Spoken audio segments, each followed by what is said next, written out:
You're listening to an Airwave Media Podcast. Feel like who art Ed? Try to slice it. Who art is Mr. Wood art Ed me? Yeah. Either way, it's ambiguous. It works on so many levels. I know. That's off to a great start. Welcome to Who Arted, weekly art history for all ages. I'm your host, Kyle Wood, and today we're looking at Alfred Stieglitz. Now, Stieglitz was born in Hoboken, New Jersey on January 1st, 1864. His parents were German immigrants. His father served as a lieutenant in the Union Army and worked as a wool merchant. Growing up, Stieglitz would summer at Lake George in the Adirondack Mountains. Now, I'm not sure exactly how wealthy his family was, but the fact that they used summer as a verb is a pretty clear indication that they were very comfortable financially. After Alfred's junior year in high school, his father decided the education he was receiving was inadequate. In 1881, Edward Stieglitz actually sold his company for $40,000, which would be the equivalent of about $1.2 million today. And he moved the family to Europe for a few years so they could have better opportunities. Alfred studied mechanical engineering, and he also studied chemistry under Hermann Wilhelm Vogel, a chemist who discovered dye sensitization, which was really important for the development of photography. In 1884, his parents went back to America, but Alfred decided to stay in Germany. He bought his first camera and began collecting books on photography.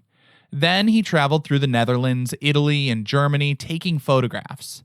He said photography, quote, fascinated me, first as a toy, then as a passion, and then as an obsession, end quote.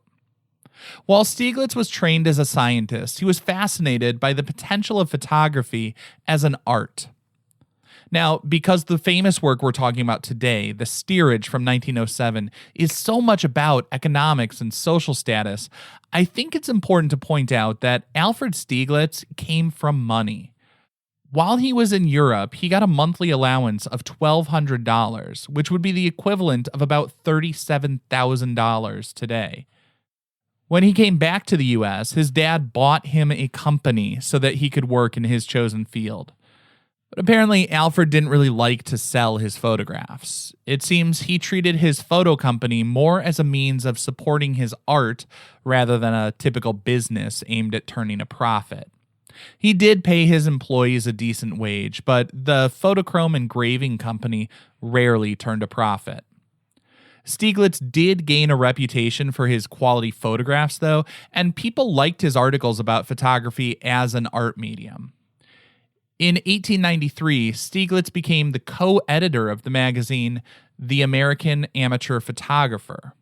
That same year, he married Emmeline Obermeyer.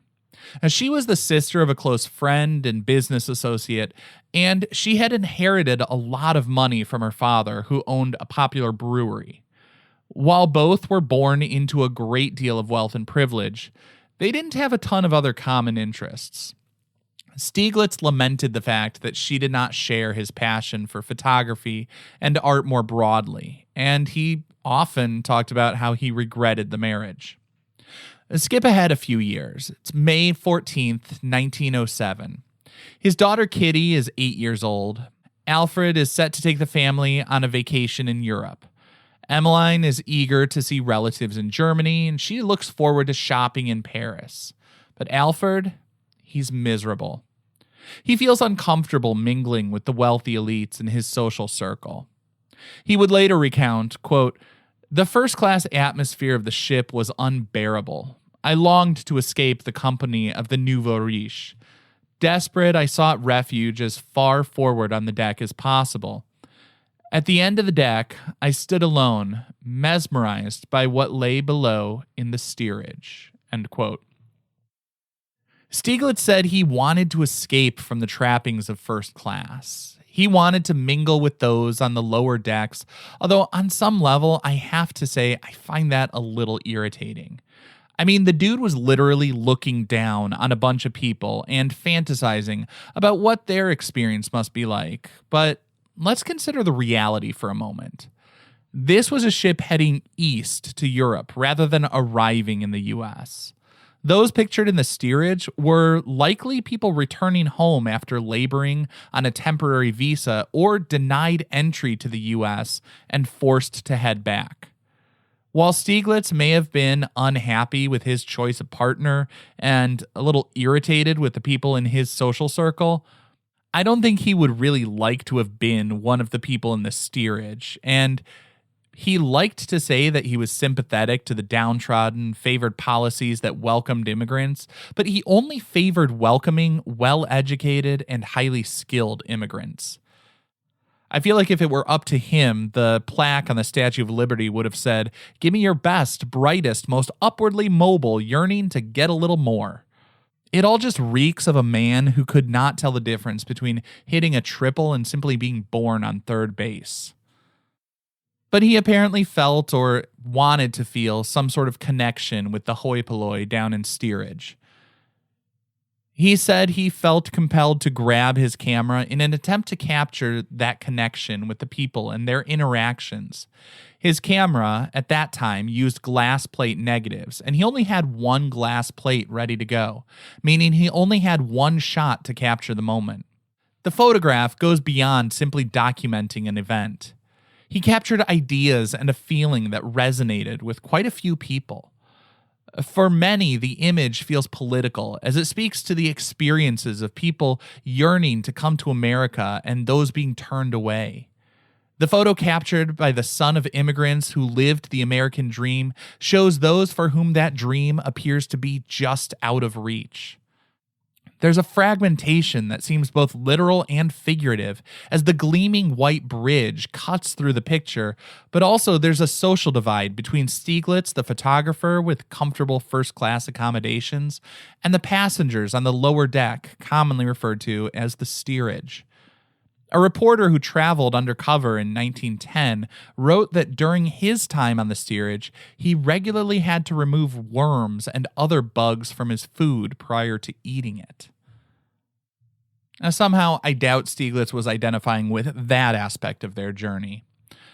But heading back to the photograph, one of the markers of success in a work of art is that people can interpret that piece in different ways and appreciate it on different levels.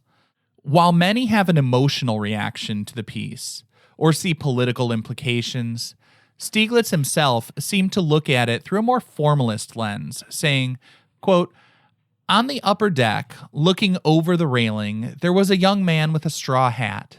The shape of the hat was round.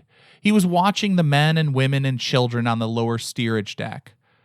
A round straw hat, the funnel leaning left, the stairway leaning right, the white drawbridge with its railing made of circular chains, white suspenders crossing on the back of a man in the steerage below, round shapes of iron machinery, a mast cutting into the sky, making a triangular shape.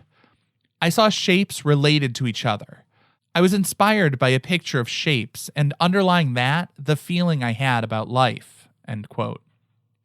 This photograph was approached in a way that felt like modern abstraction, looking at formal aspects, the arrangement of elements, such as the line and shape, in order to convey a more grand concept. Of course, the artist's intention is only one side of the dialogue in art. As viewers discover a work and make their own connections, they find new interpretations, and the art takes on a life of its own beyond anything the artist envisioned. I find it interesting that while Stieglitz took the photo in 1907, he didn't publish it until 1911. I'm just going to say, I don't think he grasped the power of the image and all of its implications when he took it. When it was seen by a wider audience, though, it hit a little bit different. And while he may not have been too eager to show the work when it was first created, near the end of his career, Alfred Stieglitz said that if all his other photos were lost, he would be satisfied to have just the steerage to represent him.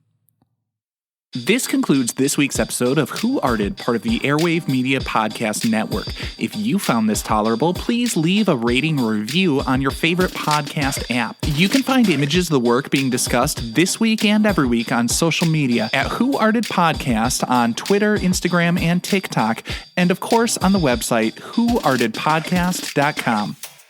Podcast done.